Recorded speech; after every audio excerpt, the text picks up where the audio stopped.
Doeltreffende leierskap word gedefinieer deur spesifieke eienskappe wat individue in staat stel om ander suksesvol te beïnvloed en te lei.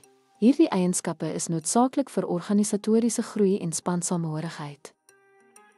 Visionêre denke stel leiers in staat om langtermyndoelwitte te stel en ander te inspireer. Doeltreffende kommunikasie verseker duidelikheid en ooreenstemming tussen spanlede. Emosionele intelligensie stel leiers in staat om emosies in hulself en ander te verstaan en te bestuur. Aanpasbaarheid en veerkragtigheid help leiers om verandering te navigeer en uitdagings te oorkom. Integriteit en etiese gedrag bou vertroue en geloofwaardigheid. Besluitvaardigheid en probleemoplossingsvaardighede verseker dat uitdagings effektief aangespreek word. Sterk leierskapseienskappe dra by tot organisatoriese sukses en spanontwikkeling.